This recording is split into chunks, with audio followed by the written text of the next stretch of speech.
I wanna be a producer with a hit show on Broadway. I wanna be a producer. Hello everybody, this is Ken Davenport, and welcome back to the Producer's Perspective podcast, episode number 7. We've talked to a lot of folks already in the first few episodes that have had a major impact on the Broadway landscape over the last few decades. But today we're going to talk to someone that has perhaps had the biggest impact on the Broadway landscape, both literally and figuratively. My guest today is Todd Haimes, the artistic director of arguably the most powerful and most significant nonprofit theater company in the country, if not the universe.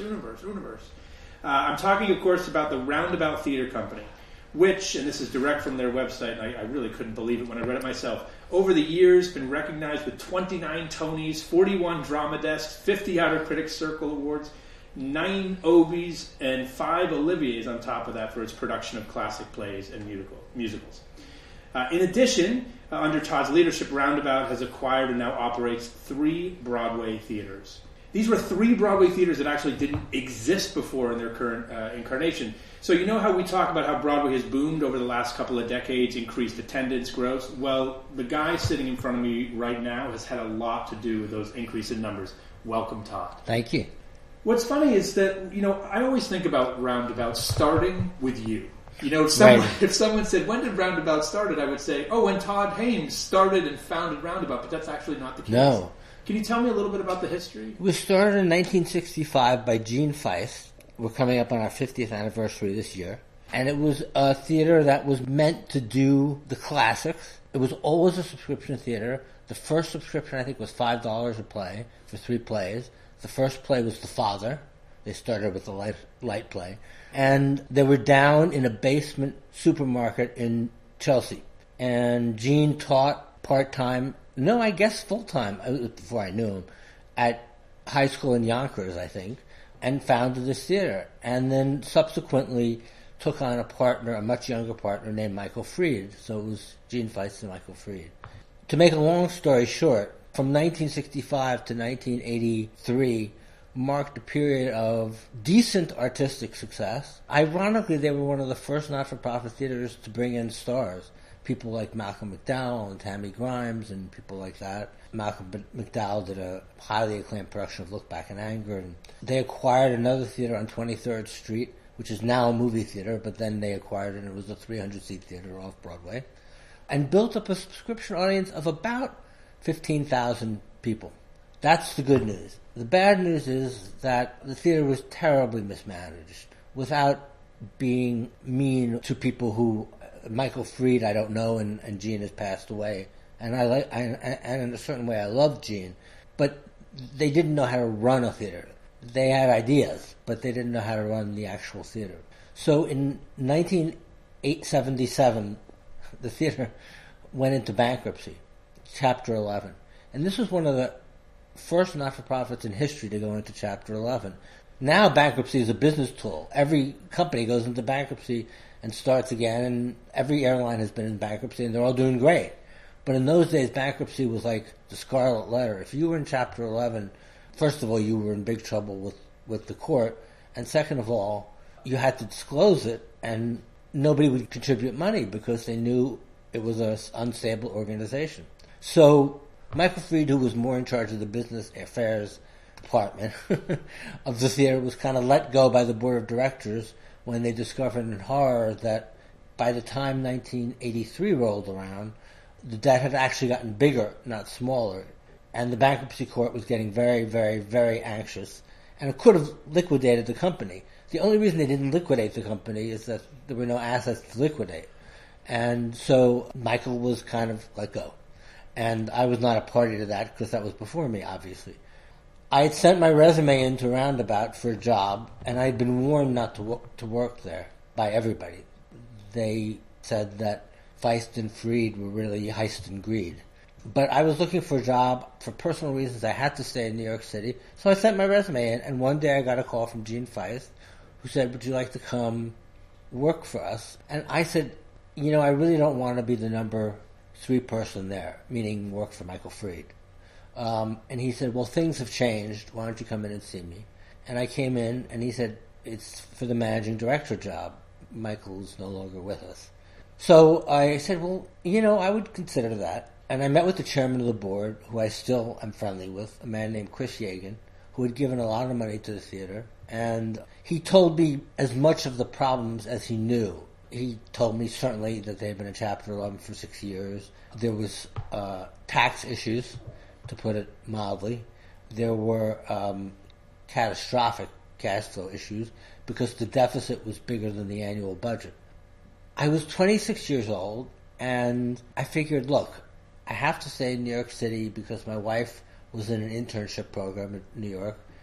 And I remember thinking at the time, which is funny looking back 31 years, I remember thinking at the time, looking at the different theaters, thinking, well, I don't think Barry Grove's going to go anywhere soon.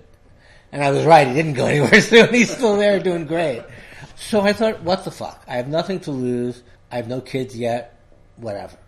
So I took the job for like $25,000 a year. And immediately, like the next week, we couldn't meet the payroll. And I realized that things were worse than even Chris Yagan had described. Not because he kept it from me, because he didn't realize it. I used to go every week for the first month to Chris Yagan's office in New Jersey and pick up the cash to pay the actors. It was that bad.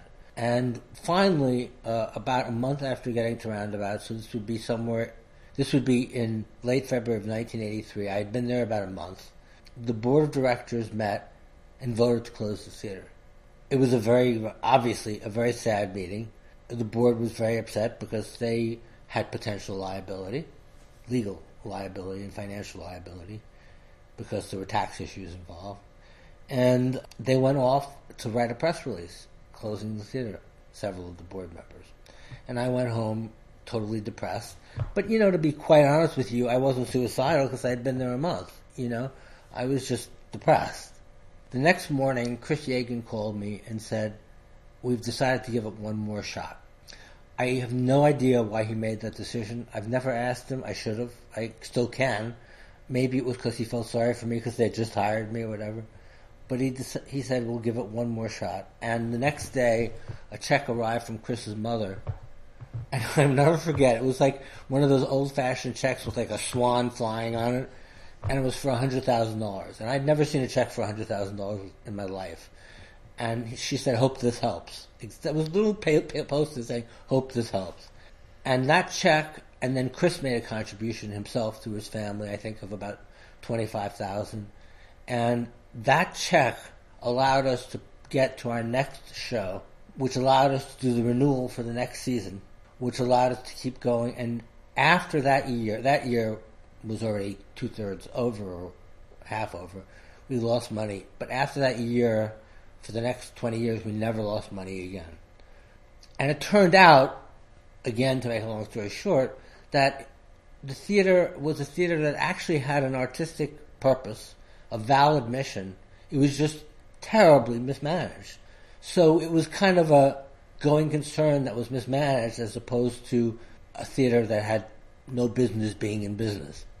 And so, luckily for me, I had gone to business school, and it turned out that my background in business really helped a lot. I didn't know I'd need it that much, but the minute I started managing the theater properly, which involved doing a whole variety of things which I could go into or not go into, but the minute I started managing the theater properly, it's turned around and started making money.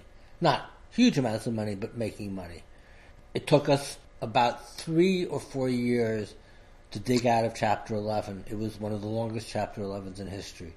But we came out of Chapter 11, and the theater continued with its 15,000 subscribers, doing work that was, I would say, of mixed quality, sometimes good and sometimes not so good.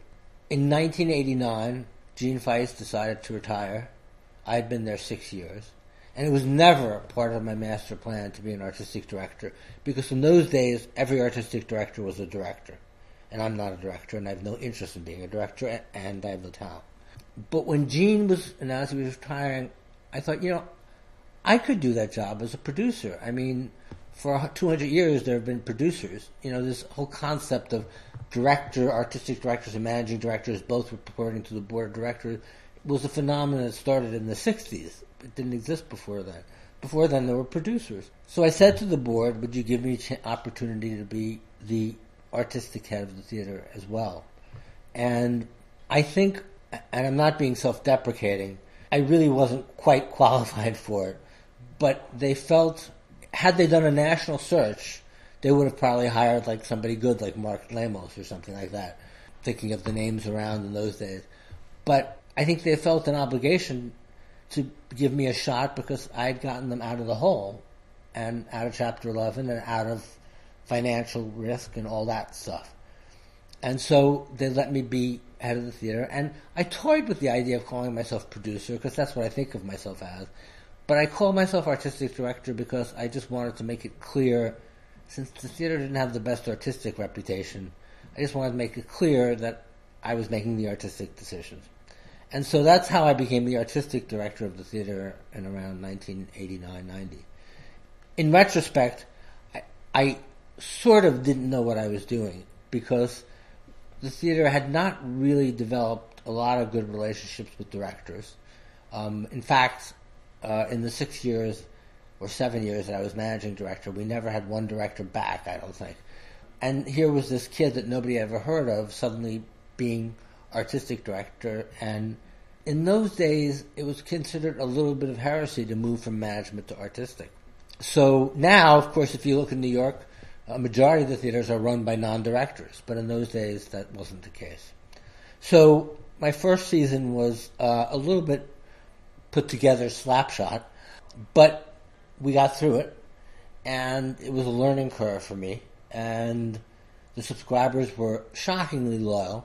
Then I forgot to mention in the course of this timeline that when I got to the theater in 1983, the landlord was threatening to throw Roundabout out because they hadn't paid rent, shockingly. I was very good about paying rent and sucking up to the landlord, which was the ILGWU, but they evicted us on Christmas of 1984, and so we had to find another theater quickly. And we found this Union Hall, also ironically controlled by somebody at the ILGWU that liked us. We found this Union Hall at Union Square that we converted from a union hall, literally a union hall. I went there and there was a plumbers union meeting. We spent $1 million. We got the board to put, and we were still in Chapter 11, we got the board to put up loans of $1 million, and we converted it into what's now called the Union Square Theater, but was then the Roundabout Theater. So we were on 17th Street and Union Square just at the moment when it was starting to become a decent neighborhood. The same month that we started performances there, Danny Meyer opened his first restaurant called Union Square Cafe, and this whole neighborhood started to change.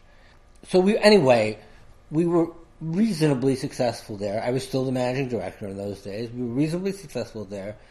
Then years pass, and our initial lease, which I think was 5 or 6, 7 years, was set to expire, and the union liked us but didn't want to commit to a long-term lease because they thought they might sell the building. So they wanted us to be on a year-to-year lease, which we were, and I thought this was no way to run a business, that you can't have an institution that doesn't know if it's going to have a building in the following year. Mm-hmm. And Roundabout was always dedicated to the subscription concept and to having the subscribers having a home. And so a lot of things happened, and I became, as I said, artistic director.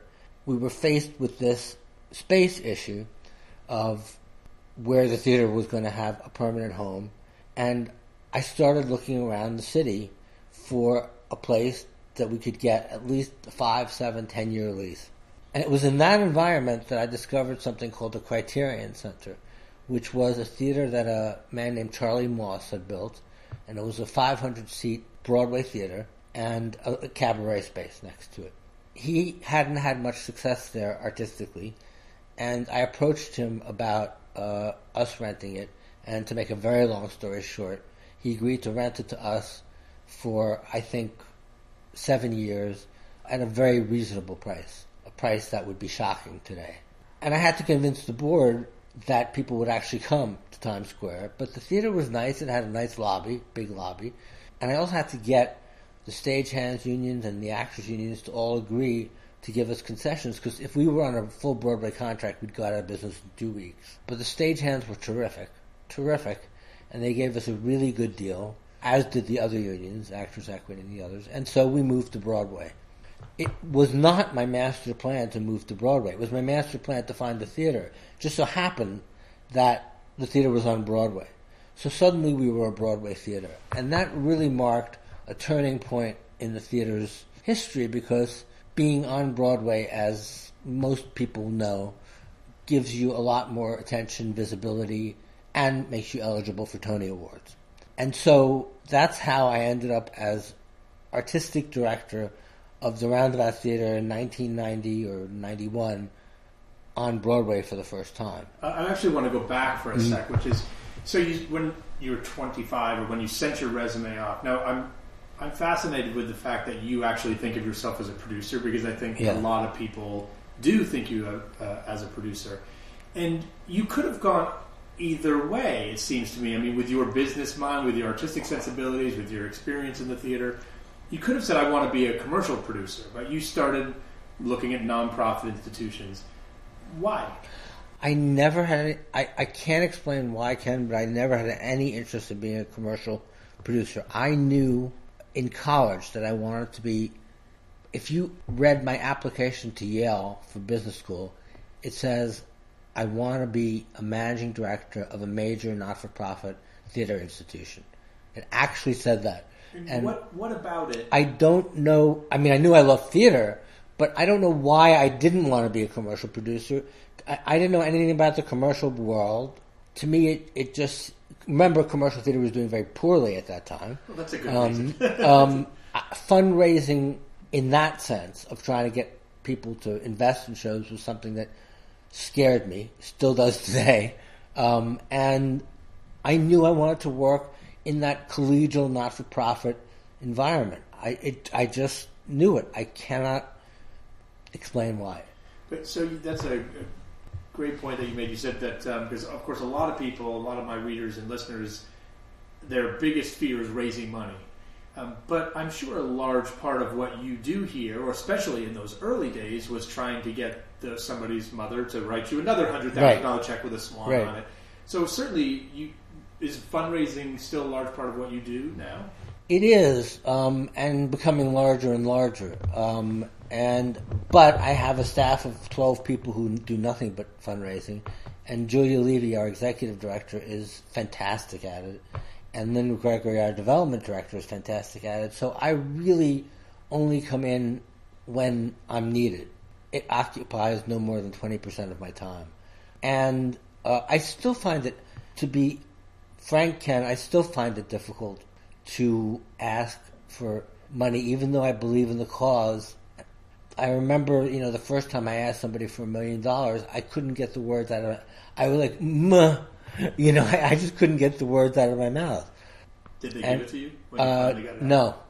You got $1 million from somebody else. We got something from this person, and this person has since done wonderful things for us. But no, we didn't get the $1 million then. But I just always knew I wanted to be in the not-for-profit theater. I was lucky. A lot of people don't know what they want to do. I knew this is what I wanted to do. I had no thought of being an artistic director. It just never entered my mind. It was just, they were directors. And as you said that fundraising may be 20% of your time, divide the other 80% for me. What's a typical day or year for you in terms of your responsibilities?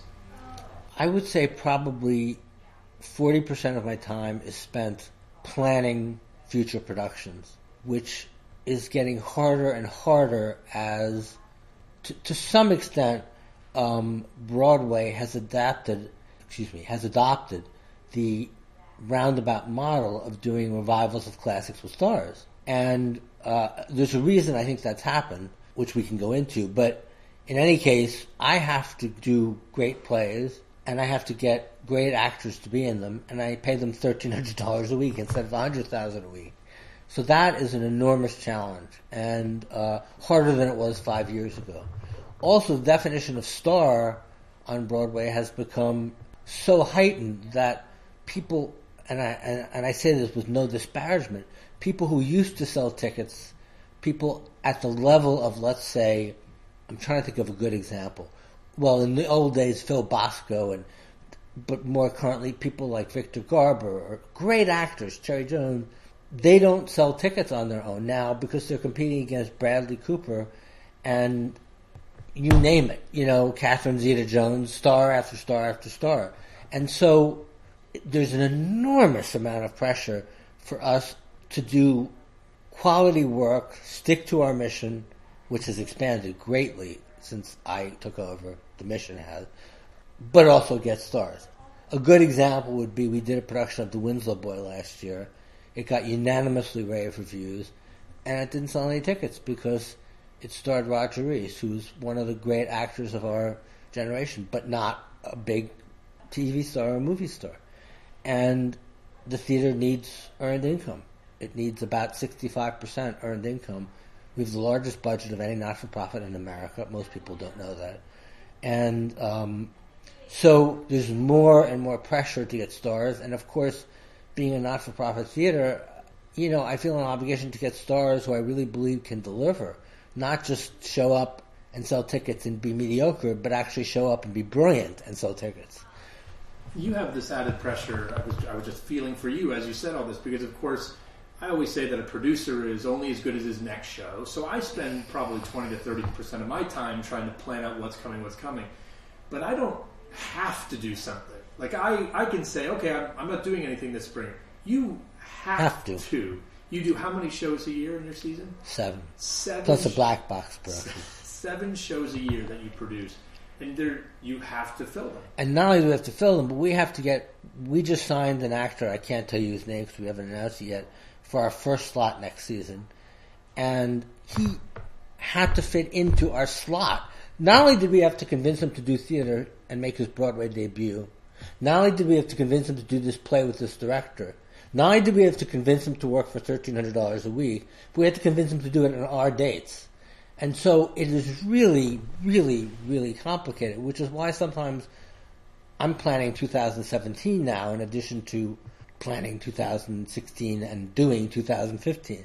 But it has gotten much harder and put more pressure on fundraising because earned income is much more variable now. The traditional model for fundraising in America is 40% unearned income, 60% earned income. That's typical for theater. And we're still at about 30% unearned income, and we've got to get it up to about 40% unearned income. So you had, back in the day, the Criterion Center, which I remember seeing shows there, and now flash forward, and you have a few venues. What was the impetus for you to go after? Obviously, the Criterion Center went away. Well, no, what actually happened was this. I saw the handwriting on the wall that Times Square was improving.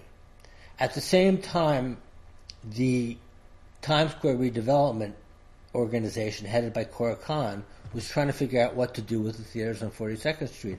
Disney had jumped in, and Cora was building children's theater, but there was nobody else there. This was pre-Garth Drabinsky and all that. But there was one theater that they really wanted to develop, which was the Selwyn Theater. And I remember meeting with her and saying, we'd like that theater, please. And she basically said yes, and again, because out of really, not desperation is the wrong word, but real need, gave us a very fair, very, very fair rental price on it, and a 60-year lease. The only problem was we had to renovate it. I went back to the board and I said, okay, I got this great theater, we only have to raise $7 or $8 million. And they said, you're out of your mind, we're at the Criterion Center. I said, I'm telling you, we're going to get evicted from the Criterion Center. And we went back and forth, and I finally convinced the board to go forward with the lease on the Selwyn. And about 6 months after we signed the lease, we got the eviction notice from the Criterion Center.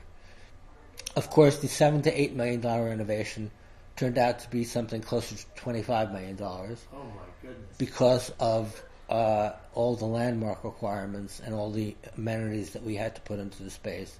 But the city was incredibly generous in capital funds, and I think I'd have to check on the number, but they gave us about half the money, the city and the state, and the other $12 million or whatever it was we managed to raise, and we opened the theater. We were the first person to put a corporate name on the theater. There was a lot of hubbub about it. I didn't think about it for 5 seconds. When American Airlines said, we want to pay you to put our name on the theater and we want to have no artistic involvement, just put our name on the theater and give you plane tickets, I thought about it for about 30 seconds and said yes. And then there was this whole hubbub in the press about selling out and the Selwyn name, how could they take it off? And well, the Selwyns were like two crooked producers that from the past, it wasn't like it was named after Helen Hayes, you know. I still would have taken probably Helen Hayes' name off of it, but it wasn't on it. So there was drama about that, but we moved in to that theater, I think in around 2002. The first play was The Man Who Came to Dinner, Jerry Zaks directing with Nathan Lane.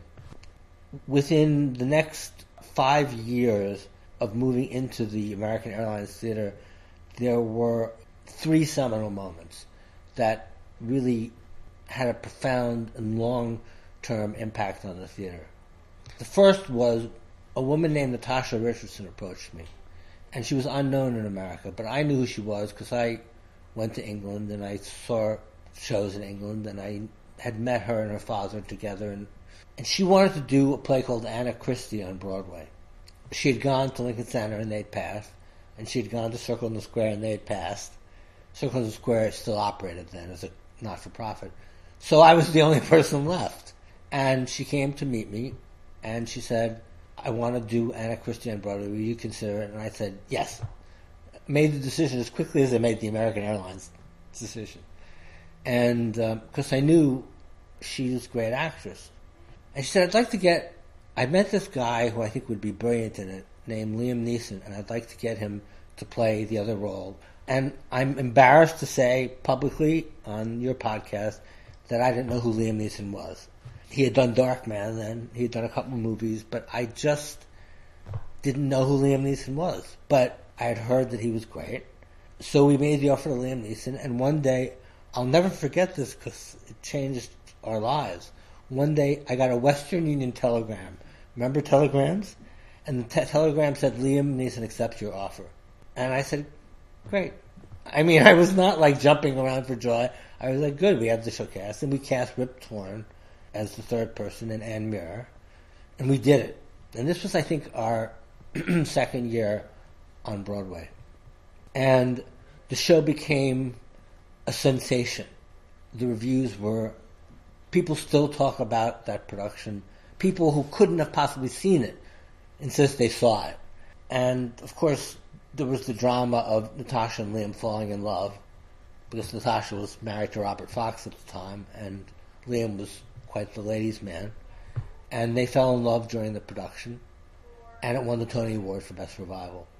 And that really, really put us on the map as a theater to be taken seriously on Broadway.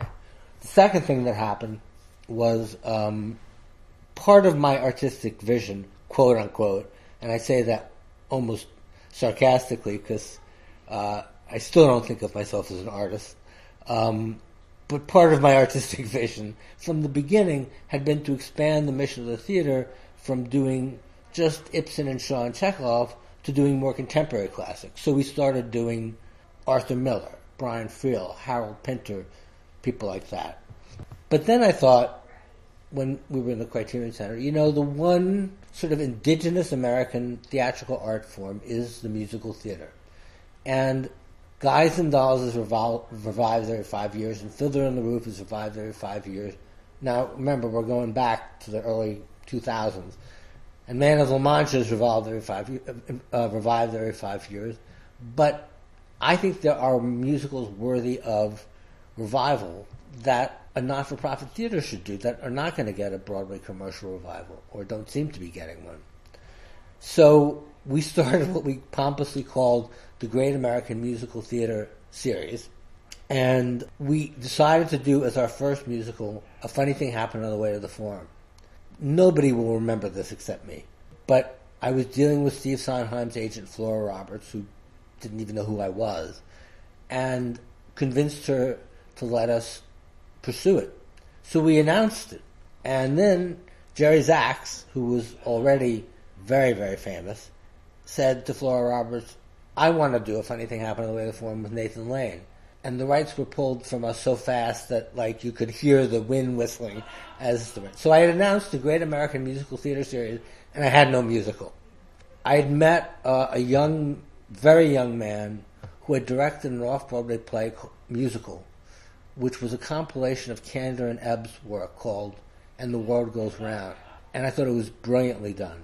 He was the director, and a young woman named Susan Stroman was the choreographer. And he'd come in and pitched me several months earlier, She Loves Me. And at the time, I didn't pay much attention for two reasons. One, we were doing If Anything Happened on the Way to the Forum. And two, I really didn't know She Loves Me well. I take no credit for it. I knew what it was. I heard some of the songs, like Ice Cream, but it was not a musical that I knew well, and I didn't really do anything about it until I lost form, and I called Scott Ellis was the young man, the next day, and said, do you want to talk about She Loves Me for the spring? I know it's short notice. And he said, sure. So we went and decided to do She Loves Me. I didn't know anything about producing musicals. I honestly thought that the way you produced a musical is you took a play and added an orchestra, and that was a musical. And as anybody in the theater knows, now, of course, musicals cost probably 3 times as much as plays, if not more, and are much more complicated than adding an orchestra. So we produced She Loves Me and spent more money than we had ever spent on anything. I mean, the budget got... And I prided myself on controlling budgets because that was my background. But the budget, Tony Walton designed it. The budget got totally out of control. And had She Loves Me failed, not only would the theater have lost a lot of money that year, but we never would have done another musical because the board never would have let us do another musical. But Scott did a brilliant job with it, and it became a huge hit and sold out completely and transferred commercially to Broadway. And that started us on the path towards doing musicals, which we've done probably 15 of since then. But that was a seminal moment because we were close to abandonment at that moment in terms of the musical theater. Seems to be a running theme. There's Roundabout gets down to the quick. And we get down to the quick. The third seminal event was a couple of years later, a man named Sam Mendez, who was unknown completely in America, but was known as a sort of young, hot director, very young, 30-year-old director in London, directed a production of Cabaret that was very different than a typical Cabaret production. It was very gritty. It starred Jane Horrocks, who could barely sing. Songs were taken from it that had been in it, and songs were added that had not been in it. And it was just a whole new take on Cabaret, a much darker take on the piece. And Joe Mastroff happened to write the book for She Loves Me and Cabaret. And he said, it's the most brilliant thing I've ever seen in my life. You've got to see it. Well, I couldn't get to London to see it. It only ran for like 8 weeks at the Dunmore Warehouse and has never been seen in London since Sam's production. But I saw the tape of it. They made a tape of it. And I said, I want to do this. This will really be cool. So I called this guy Sam Mendez up, and I said, I want to do it. And he said, absolutely fine. I'd love you to do it. The only problem is you have to do it in a 500-seat Cabaret space, no more than 500 seats, and it has to be a Cabaret space. And I'm like, where the fuck am I going to find a 500-seat Cabaret space? So I'm going to abridge the story because I could write a book about Cabaret. I hope you do write that book. I spent 2 to 3 years. And, the other caveat was we had to bring over Alan Cumming, who was completely unknown, to play the lead. Those were his 2 caveats. Alan Cumming didn't have a green card, so we had to spend 2 years getting Alan Cumming a green card, because in those days we couldn't use actors without green cards. And finally I found, through the auspices of Douglas Durst, the real estate developer who was on our board and has found us every theater we've ever had, it's insane. He said, there's this space that used to be Club Xenon, and now it's being operated as a nightclub. It's on 43rd Street, and maybe you could make a deal with them where you could do the show, and then they could have their nightclub afterwards. I think back on this, and I think, I must have been out of my mind. So we negotiated with these guys who were truly thugs. I mean, it was like dealing with scary people. And we actually came to a deal where we would be there every night doing the show at 8 o'clock. At 10:30, we would strike the set, and it would be a club from 11 to 4 in the morning. And we did that for a number of months. The show opened, Natasha Richardson joined, Alan Cumming. The show opened to unbelievably rave reviews. And then the building next door to, we called it the Kit Kat Club. And they called it the Kit Kat Club too because they thought that would be cool for the name of their nightclub. It was not an amicable relationship with the nightclub owners. We didn't mix too well. They threatened people's lives. It was lovely. But we were there and we had a hit. And then they were building the Condé Nast building, and the scaffolding on the Condé Nast building collapsed across the street, killing people and closing the street. I mean, it was a disaster. And we didn't know if the street was going to be closed for 3 weeks or 3 months, and nobody could tell us. So we had this hit show and nothing to do with it. We closed it. And Douglas Durst, again, said, I think at the old Studio 54, they were going to rent it to some sort of rides like in Disney World where you're on a seat and the seat moves and everything like that. And I think they lost their tenant. You should speak to them. So we went to speak to the people at Studio 54, who were very nice. And there was nothing in the building. There was no stage.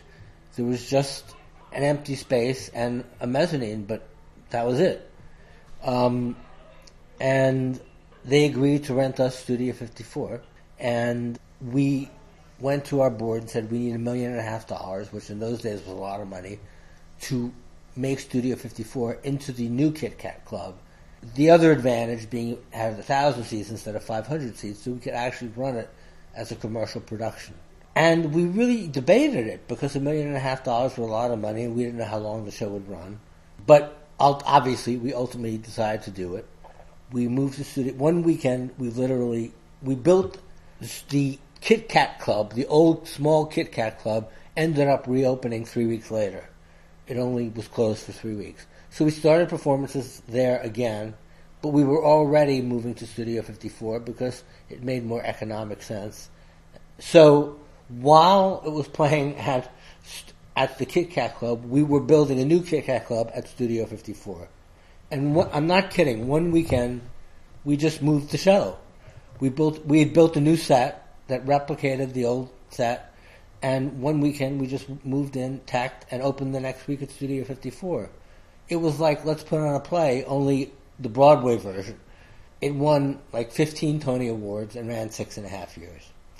And with the money that we raised from the success of Cabaret, it allowed us to buy Studio 54 and have that be our permanent home mostly for musicals. So those were the sort of the three seminal events between 2001 and 2000 and whatever that transformed the theater from a sort of minor blip on the Broadway landscape into some sort of force on Broadway. And now, of course, flash forward and you have another theater on top. They have the Stephen Sondheim now, with beautiful in residence. So as you were coming up and acquiring these theaters and becoming more of a major player in the real estate game on Broadway, did you get any flack from the other theater owners? What was their response? Was it, oh, he's got the American Airlines, that's fine. But when you started to get a couple others, were they like, hey, what's happening over there? To answer the question diplomatically, I think that every time a not-for-profit, and I include Lincoln Center and Manhattan Theater Club in this group, every time a not-for-profit theater wins a Tony Award, it's a knife in the heart of a commercial theater producer. Even though a lot of them are my friends and friendly to me, I think they would like it if we would go away. They seem to think we have some sort of wonderful advantage. We really don't, but they seem to think we do. The reality is, I get paid a salary. My salary is public. If I produced Cabaret as a commercial producer, I would have made $10 million. I made nothing. I got a $25,000 raise, So I wouldn't say that the commercial producers were thrilled. that we were becoming more and more of a force. The opportunity came up, and this is all incredibly ironic, when the new building was built, which is now the Bank of America Tower. It was built by guess who? Douglas Durst, who was on our board. And as a concession for knocking down the old Club Xenon Kit Kat Club, he was required by the city to build a new theater. And I think they gave him extra floors because of that as a consolation prize. So, it was good for him too. And Douglas, being the man that he is, could have just built any sort of dumpy theater and fit the requirements because they weren't that stringent. But instead he built a 1,000-seat state-of-the-art theater. Exquisite theater. And all this was going on, I had nothing to do with it. And one day Douglas called me and said, to put it nicely, basically said, I don't really want to deal with these commercial theater owners who are interested in the theater. Because remember, we were just a tiny blip in this giant multi-billion-dollar building. I want somebody to run the theater that I can trust, who I know will keep it open and do good work and whatever, and is it something that you'd be interested in? And I said, absolutely. And the board said, you're out of your mind. You're becoming like a megalomaniac. Still, so they didn't trust you after all this time? They thought I was crazy. Another theater. But Douglas, bless his heart, gave us a very reasonable rent. And I made the case to the board that we could use it both. I remember going through all these spreadsheets and everything, that we could use it both to produce and also to rent, to generate income that would go back to the not-for-profit purpose of the institution.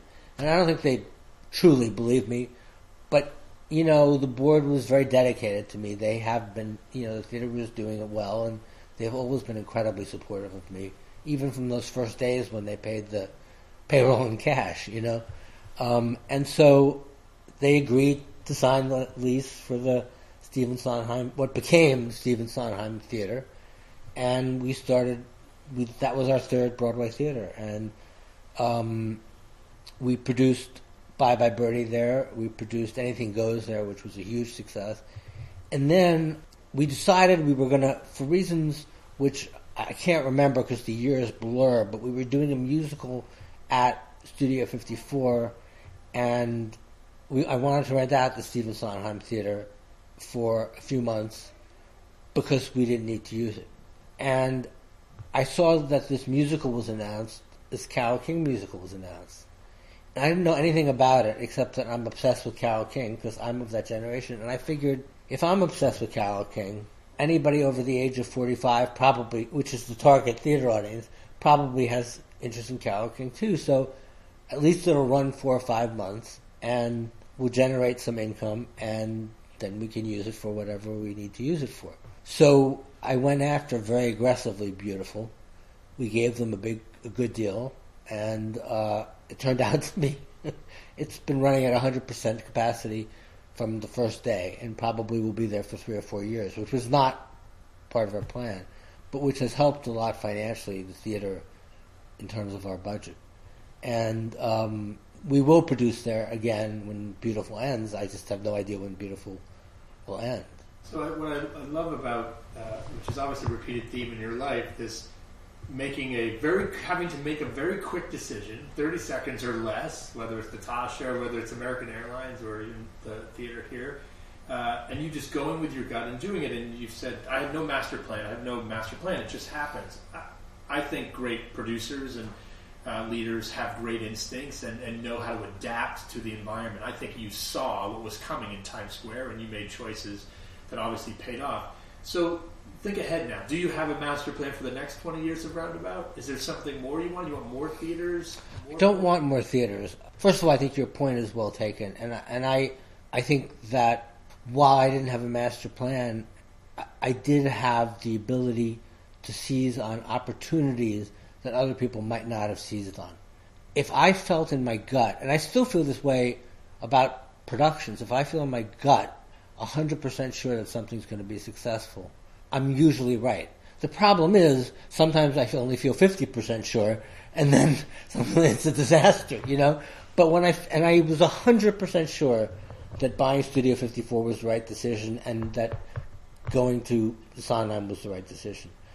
In terms of the future, what I'd like to be able to do is stabilize the theater. Not that the theater is unstable financially, but build up a large endowment and have it truly be stable so that we can get unearned income up to 40%, have a large reserve fund, and be able to take risks that are, be able to do Machinal. And, I mean, I knew Machinal would be really cool, and I knew it wouldn't sell tickets.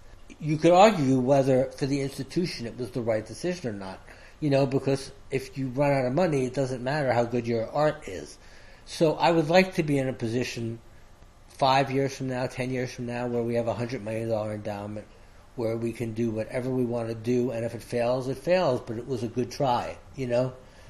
Rather than spending my life chasing celebrities and begging them to do plays, because it's tough. And I think the purpose of a not-for-profit theater, I mean, look, perfect example is On the 20th Century. This is a musical that is, I think, a very good musical. Is it great as Gypsy? No, it's not as great as Gypsy, but it's a very good musical. It's never been revived. We're spending a lot of money on it. We have a fantastic cast and production. I have no doubt it's going to be a great production. Ben Brantley may say, I just don't like the musical. Who knows? That's a big risk for us. That's a lot of money. That's millions and millions of dollars. Less than a commercial production, but still millions and millions of dollars. David Rockwell said is unbelievable. And it keeps me up at night. And I'd like to be in a position where it doesn't keep me up at night. You deserve some sleep, Todd. You've been working hard at this theater for a long time. You deserve a nap. Okay, last question, which actually I asked everybody.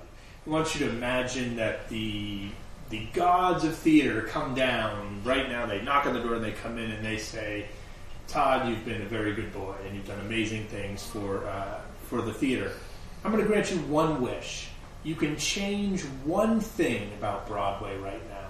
One thing. Whatever it is you want, we'll change it with a wave of our wand. What's the one thing you'd change about Broadway that drives you crazy or really keeps you up at night? Well, it's a question. It's a great question, but one I've never thought about until now. I think the selfish answer, meaning selfish for Roundabout, would be to make all premium ticket prices go away, because it was the premium ticket prices that allowed the producers to charge $400 a ticket, that allowed them to pay stars $100,000 a week and make back their money in 15 weeks, and maybe even make a little profit, and has hurt us a lot. So, from a totally selfish standpoint, if ticket prices were just, $150 as the top price for a musical, and $110 for top price for a play, things would be a lot better for us and a lot better for the public, frankly. But obviously that's a pipe dream, and it was, and it does. It started our difficulties, our intensity in trying to get celebrities did start when the producers were the first people to start doing the premium ticket prices, and people caught on to it, and suddenly it became de rigueur to charge, and people will pay $400 to see Bradley Cooper. The other thing that's happened in Broadway, and I don't know if it's good or it's bad, is that, and then I'll shut up, is that when I started at Roundabout, Broadway was 30% tourists. Last year it hit 70% tourists. That's good for Broadway, although the size of the pie, the total audience, has not grown significantly. The composition of the audience has changed dramatically. For the kind of work that I'm interested in doing, a lot of it is not tourist-driven, which puts even more pressure on having stars and well-known titles. No tourist is going to come to New York and see The Winslow Boy or Machinal. I'm just picking on those plays, because we did them recently. A tourist comes to New York and wants to see a great big musical hit or a celebrity. And so the marketplace, I mean, going from 30% to 70% is a pretty dramatic change, and probably increasing every year. And it also makes you sort of think about, gee, why aren't the people from the tri-state area coming to Times Square anymore, who were the, let's face it, without being condescending, the slightly more sophisticated theater goers? There are a lot of theories on it. Some of them, have to do with the fact that people actually don't want to go to Times Square because it's become like nightmare Disneyland. Become too safe now. It's the reverse of what it was. You get accosted by Smurfs, and you can't walk and you can't move, and and whatever. But there has been a dramatic change in the Broadway landscape, and look, so far, knock wood, we've been able to adapt, but we'll see what happens. Okay, all you tri-state New Yorkers, go see a Roundabout show so Todd can get some sleep at night. Thank you so much for doing this. And thank you all for listening. That ends yet another Producer's Perspective podcast. Don't forget to subscribe. If you're listening on iTunes, give me a rating and review, will you? And we will see you next time. Thanks.